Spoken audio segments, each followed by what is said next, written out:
Shri Rahul Gandhi.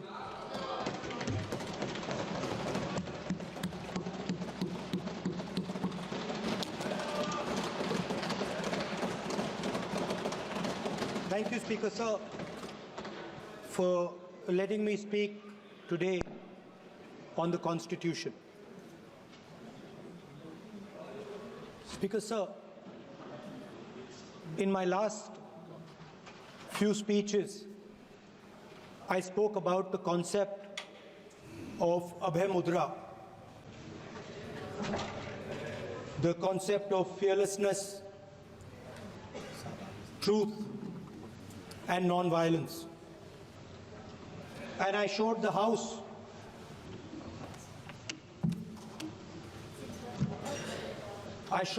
images of our different religions displaying this Abhay Mudra.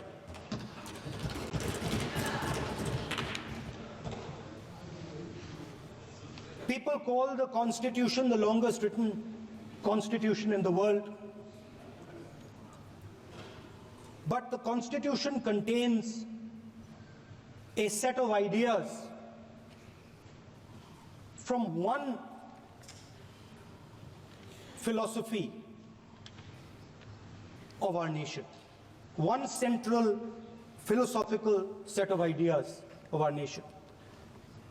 When we look at the Constitution and we open the Constitution, we can hear the voice and the ideas of Ambedkar, of Mahatma Gandhi, of Jawaharlal Nehru. But where did those ideas come from? Those ideas came from an old, profound tradition in this country. Those ideas came from Shiva, from Guru Nanak, from Basavana, from Buddha, from Mahavir, from Kabir, from a list of people.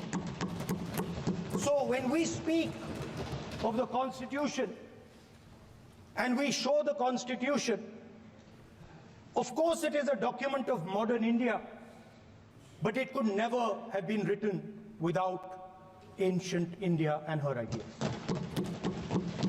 So when we look at this Constitution, we remember this list of people, all different variations on the same idea. And in front of us stand the people who follow a very different philosophical tradition. And I want to start my speech by quoting what the supreme leader, not of the BJP, but of the modern interpretation of the ideas of the RSS has to say about the Constitution of India and about how he thinks India should be run. The worst thing about the Constitution, the worst thing about the Constitution of India is that there is nothing Indian about it. Manusmriti is that scripture which is most worshipable after Vedas for our Hindu nation, and from which our ancient times have become the basis of our culture, customs, thought, and practice. This book, for centuries, has codified the spiritual and divine march of our nation. Today, Manusmriti is law. These are the words of Savarkar. Mr. Savarkar has clearly stated in his writings that there is nothing Indian about our Constitution. He has clearly stated that the book India is run by should be superseded by this book. And this is what the fight is about. Now, it's nice that all of you are so-called defending the Constitution. But I want to ask you, do you stand by your leader's words? Do you support your leader's words? Because when you speak in Parliament about protecting the Constitution, you are ridiculing Savarkar. You are abusing Savarkar. You are defaming Savarkar. I'd like to quote also in Hindi. Bharat के संविधान के बारे में सबसे बुरी बात तो यह है कि इसमें कुछ भी भारतीय नहीं है। भारत के संविधान के बारे में सबसे बुरी बात तो यह है कि इसमें कुछ भी भारतीय नहीं है। यह आपके नेता ने कहा था, जिसकी आप पूजा करते हैं। Speaker sir, I described in my first speech the idea of a battle taking place. I described the Mahabharata, described Kurukshetra. There is a battle taking place today in India. And on this side are the defenders of the idea of the Constitution. And from each state we have one. If you ask us Tamil Nadu, we will tell you Periyar. If you ask us Karnataka, we will say Basavana. If you ask us Maharashtra, we will say Phule ji, Ambedkar ji. If you ask us Gujarat, we will say Mahatma Gandhi. आप speaker को You praise these people. You praise these people hesitatingly because you have to. But the truth is that you want India to be run the way it used to be run. जैसे हिंदुस्तान पहले चलाया जाता था, वैसे ही आप हिंदुस्तान को चलाना चाहते हो। मैं बता रहा हूं, आ रहा हूं। पेशेंस रखिए थोड़ी, इतना एक्साइटमेंट नहीं होना चाहिए। स्पीकर सर, जब मैं छोटा था दिल्ली में, स्पीकर सर, दिल्ली के चारों ओर जंगल हुआ करता था। जो आज यहां रहते हैं उनको ताज्जुब होगा कि एम्स के बिल्कुल बगल में जंगल शुरू होता था। जहां रेलवे म्यूजियम है वहां पे जंगल शुरू होता था। वैसे ही जंगल में, दोनों नॉर्थ और साउथ, वैसे ही जंगल में हजारों साल पहले एक युवा, 6-7 साल का युवा, हर रोज सुबह उठ के 4 बजे उठ के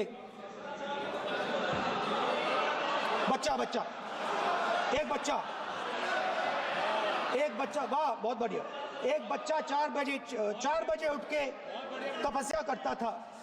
हर रोज सुबह तपस्या, हर रोज सुबह वो धनुष उठाकर तीर कमान चलाता था और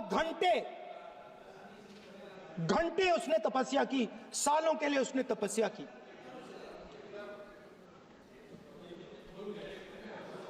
पास लोगों को पता लगने लगा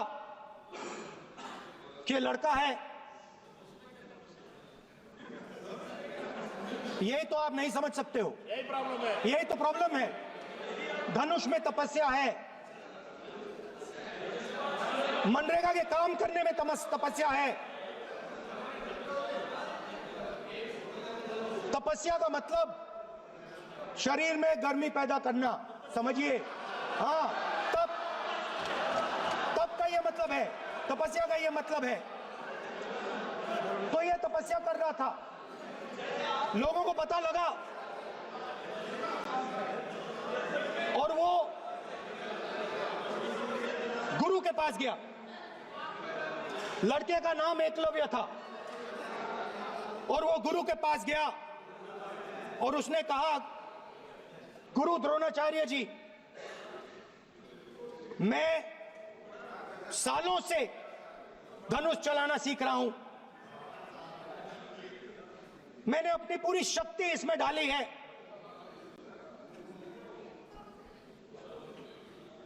आप मेरी मदद कीजिए, आप मेरे गुरु बनिए। द्रोणाचार्य जी ने एकलव्य को कहा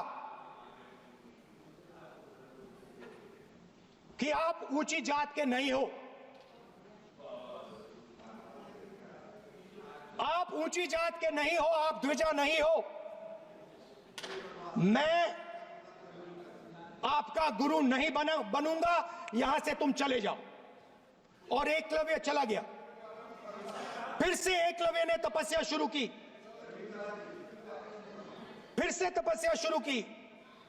कुछ साल बाद द्रोणाचार्य जी और पांडव उसी जंगल से निकले। एक कुत्ता भौंक रहा था, कहानी आपने सुनी है, सुना देता हूं। कुत्ता भौंक रहा था, अचानक कुत्ते की आवाज शांत हो गई। द्रोणाचार्य जी और पांडव पास गए और उन्होंने देखा कि तीरों के जाल में कुत्ता फंसा हुआ था।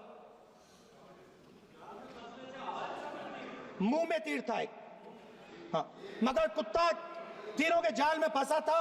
एक तीर मुंह में थी, शांत था कुत्ता, मगर कुत्ते को चोट नहीं लगी। एकलव्य ने अहिंसा के साथ कुत्ते को शांत किया था। द्रोणाचार्य जी आते हैं और एकदम पूछते हैं, तुम्हें यह किसने सिखाया? एकलव्य जवाब देता है, द्रोणाचार्य जी, यह मैं सीखा हूं, मैंने तपस्या की है, घंटों मैंने प्रैक्टिस की है।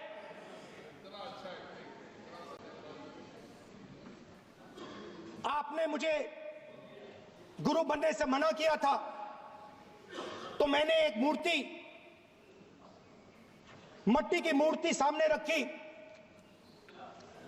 और मैंने प्रैक्टिस की और मैं सीखा। द्रोणाचार्य जी खुश नहीं हुए। द्रोणाचार्य जी ने एकदम कहा,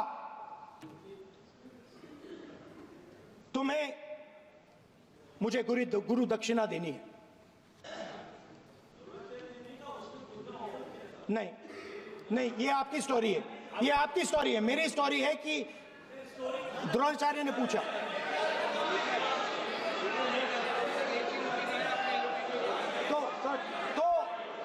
तो द्रोणाचार्य जी ने, Sir, the PM will not speak. You have to understand. If you are not giving order, Prime Minister has to speak. That you have to understand. If you are not giving protection, if you are not giving protection to LOP, then Prime Minister has to speak here. I will tell you. We will be very clear. ठीक है sir. माननीय सदस्य, आपको मैंने कई बार कहा, आप धमकी शब्दों में मत बोला करिए। एक मिनट जाती। द्रोणाचार्य जी ने, कार्य मंत्री बोले, कितना डिस्टर्बेंस कर रहे थे। द्रोणाचार्य जी ने कहा कि मुझे आप गुरु दक्षिणा दीजिए। मेरी स्पीच ले ली आपने। तो द्रोणाचार्य जी ने उनसे कहा कि गुरु दक्षिणा के लिए मुझे तुम्हारा हुनर, तुम्हारा भविष्य, तुम्हारा अंगूठा चाहिए। और एकलव्य ने अंगूठा काट के द्रोणाचार्य को दे दिया।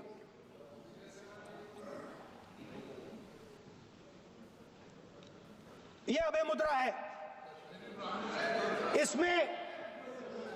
इसमें कॉन्फिडेंस, स्ट्रेंथ, निडरता कहां से आती है? हुनर से आती है, इस अंगूठे से आती है। ये लोग इसके खिलाफ हैं।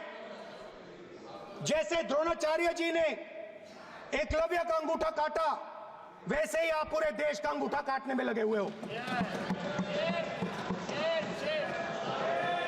आप जैसे ही एकलव्य का, जैसे द्रोणाचार्य जी ने एकलव्य का अंगूठा काटा, वैसे ही आप हिंदुस्तान के युवाओं का जैसे ही एकलव्य ने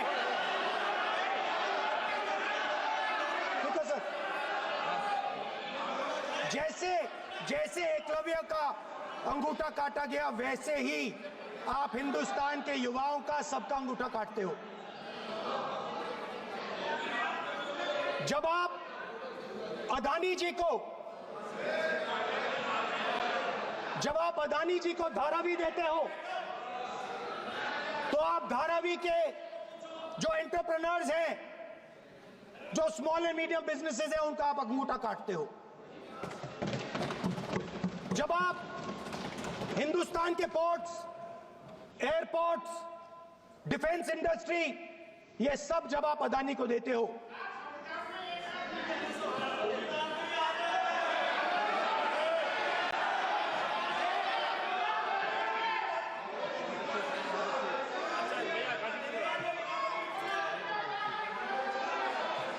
हिंदुस्तान के सारे जो फेयर प्ले बिजनेसेस हैं, जो ईमानदारी से काम करते हैं, आप उन सब का अंगूठा काटते हो जब आप अदानी की मदद करते हो।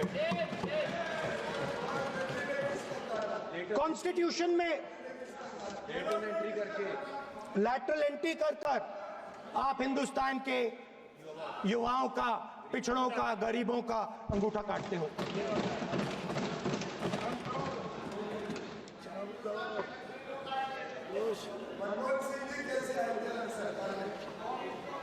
सर, स्पीकर सर, जैसे एकलव्य ने प्रैक्टिस की थी, वैसे ही हिंदुस्तान के युवा सुबह उठकर 4 बजे उठकर अलग अलग एग्जाम्स की तैयारी करते हैं।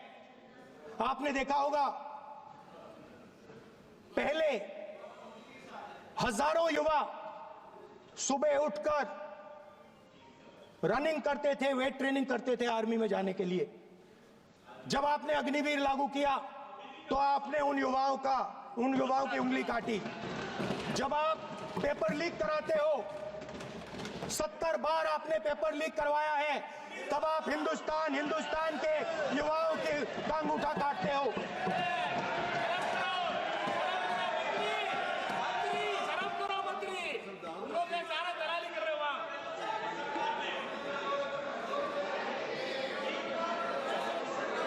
आज बाहर, दिल्ली के बाहर आपने किसानों पर टीयर गैस चलाया है, आपने किसानों पर लाठीचार्ज किया है। किसान आपसे एमएसपी मांगते हैं, सही दाम मांगते हैं, मगर आप अदानी को फायदा पहुंचाते हो, अंबानी को फायदा पहुंचाते हो और किसान का अंगूठा काटने का काम करते हो। देखिए,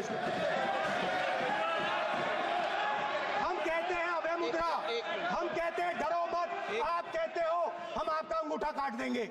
ये फर्क है। एक तरफ कौन सर बोले, मेरे कहना है कि हम एक मिनट प्लीज बैठिए, आप बैठिए, प्लीज बैठिए, आप बैठिए।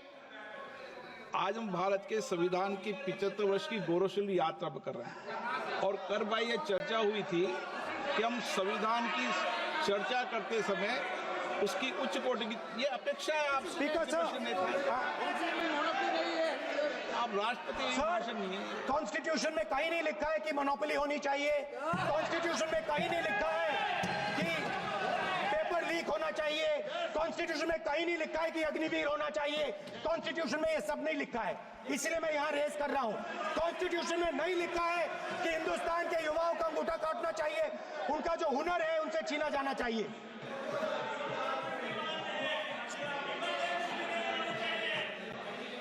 बैठे कर रहे हैं सर, 5 बजे अब भी बैठे करेंगे। अब कुछ नहीं बोलना है उसको। 5 बजे देखिएगा, 5 बजे देखिएगा क्या कर। स्पीकर सर, मिलेगा। मैं कुछ दिन पहले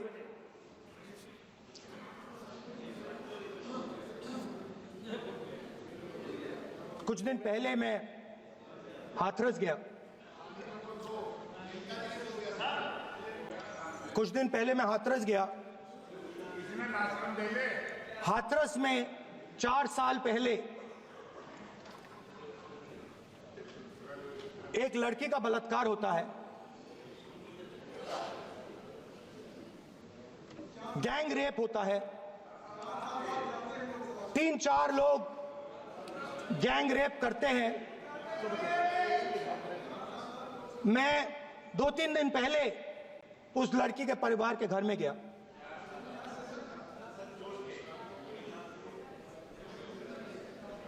जिन्होंने गैंग रेप किया वो बाहर घूम रहे हैं और लड़की का परिवार अपने घर में बंद है। लड़की का परिवार बाहर नहीं जा सकता है। जो अपराधी हैं वो उनको रोज धमकाते हैं और वो बाहर घूमते हैं।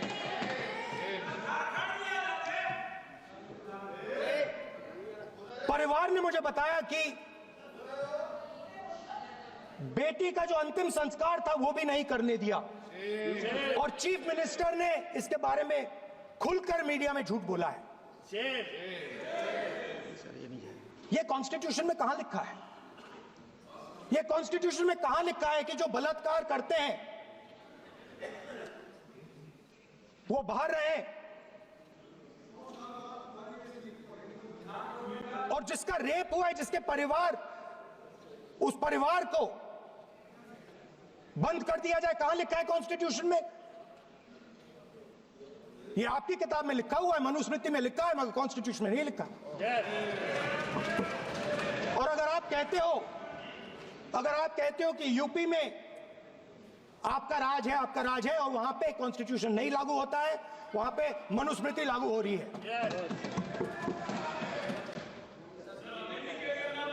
परिवार ने मुझे कहा कि यूपी की सरकार ने उन्हें वायदा किया था, कहा था कि हम आपका रिलोकेशन करेंगे, आपको कहीं और रहने की जमीन देंगे। आज तक 4 साल हो गए हैं, आज तक उनका रिलोकेशन नहीं किया गया है। और हर रोज उन्होंने मुझे फोटो दिखाई, वो बाहर निकलते हैं और जिन्होंने बलात्कार किया वो धमकाते हैं उनको। तो मैं इस हाउस में कहना चाहता हूं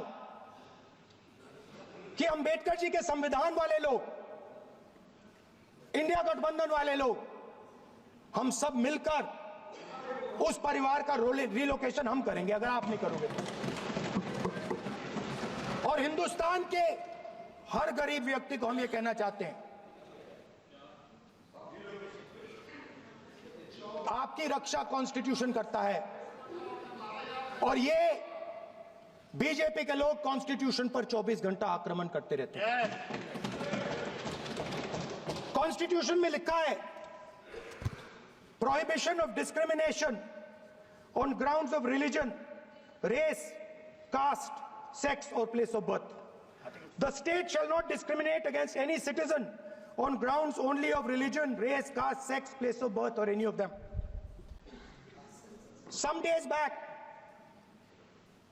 youngsters from Sambal came to see me. Innocent people, they had done nothing. They were just, वो बस पास में थे, 5 लोगों को गोली मार के हत्या कर दी। ये कहां लिखा है कॉन्स्टिट्यूशन में? ये कहां लिखा है कॉन्स्टिट्यूशन में? तो लिखा है prohibition of discrimination of grounds of religion. और जहां भी आप जाते हो, एक धर्म को दूसरे धर्म से लड़ाते हो, नफरत फैलाते हो। कहां लिखा है कॉन्स्टिट्यूशन में? कहां लिखा है कॉन्स्टिट्यूशन में कि एक धर्म को दूसरे धर्म से लड़ाना है? कहां लिखा है कॉन्स्टिट्यूशन में कि दलित परिवार को बंद करके अंदर रखना है और उनके अपराधियों को बाहर घूमने देना है? कौन से कॉन्स्टिट्यूशन में लिखा है? मुझे दिखाइए।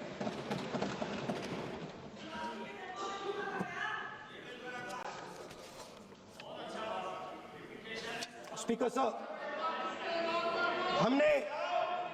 हमारी जो विचारधारा है, इंडिया गठबंधन की विचारधारा है, वो देश में कॉन्स्टिट्यूशन लाई है। हम सब मिलकर कॉन्स्टिट्यूशन की रक्षा करते हैं। अंबेडकर जी ने कहा था,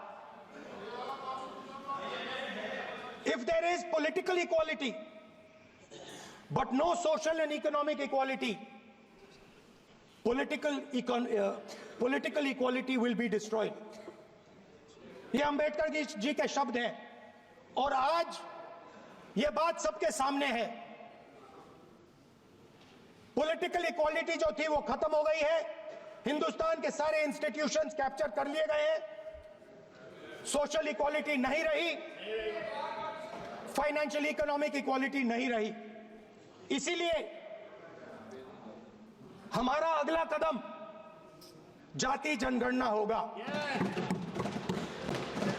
हम देश को दिखाना चाहते हैं कि आपने किन लोगों का और कहां कहां अंगूठा काटा है।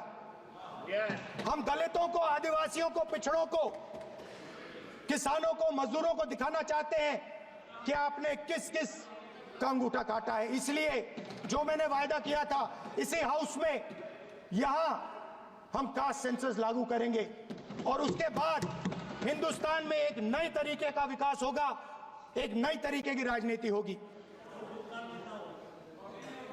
जो मैंने पहले कहा था, जो आपको अच्छा नहीं लगता है, 50% रिजर्वेशन, उस दीवार को हम यहां तोड़ेंगे।